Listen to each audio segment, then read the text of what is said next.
A1A022-051. Di sini saya akan menjelaskan materi dari makalah saya mengenai pengaruh kemajuan iptek terhadap Negara Kesatuan Republik Indonesia.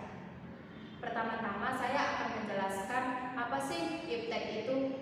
Iptek merupakan singkatan dari Ilmu Pengetahuan dan Teknologi. Ilmu merupakan suatu pemahaman akan pengetahuan yang berfungsi untuk mencari, menyelidiki, dan menyelesaikan suatu hipotesis.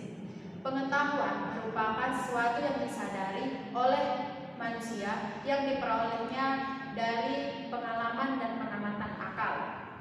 Teknologi merupakan entitas, benda maupun tak benda yang diciptakan secara terpadu melalui perbuatan dan pemikiran untuk mencapai suatu nilai. Dari pengertian tersebut dapat kita simpulkan bahwa iptek merupakan suatu ilmu yang mempelajari mengenai perkembangan teknologi yang berdasarkan pada ilmu pengetahuan.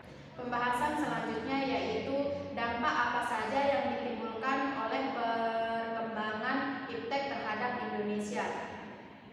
Adapun dampak positif yang ditimbulkan oleh perkembangan iptek terhadap Indonesia meliputi 4 aspek. Yang pertama adalah aspek politik.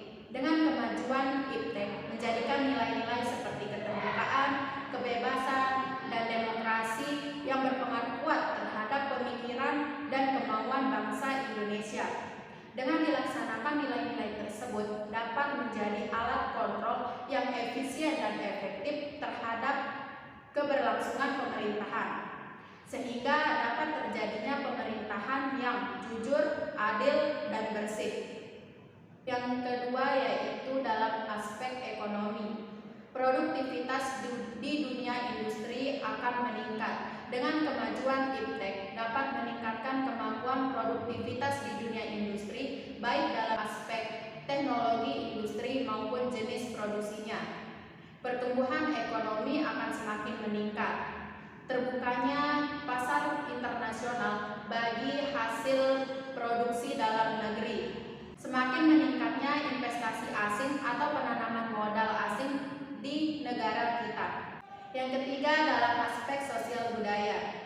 Dengan kemajuan iptek mempermudah kita untuk berkomunikasi dengan orang-orang dari jarak jauh, membantu masyarakat untuk menyebarluaskan informasi di lingkungannya, membantu kita mengakses informasi apa saja yang ingin kita ketahui, serta menambah wawasan dan pengetahuan. Yang keempat yaitu dalam aspek hukum, pertahanan, dan keamanan. Semakin menguatnya supremasi hukum, tuntutan, dan demokratis terhadap dilaksanakannya hak asasi manusia.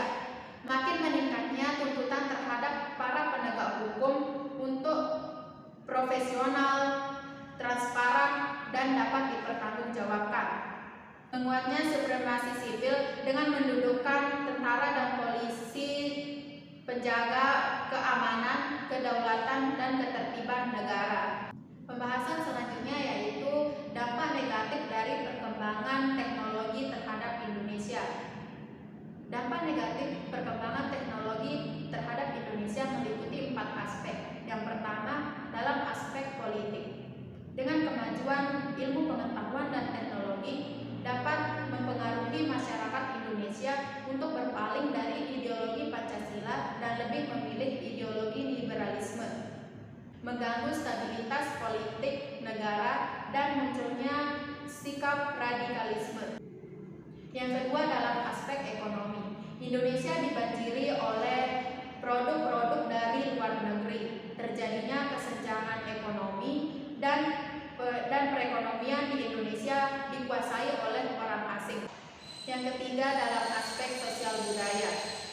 Munculnya gaya hidup konsumtif dan selalu mengonsumsi produk-produk dari luar negeri.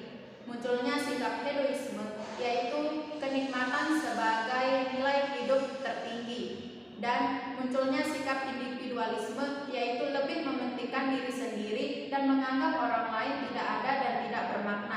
Yang keempat yaitu dampak negatif dalam aspek hukum, pertahanan, dan keamanan.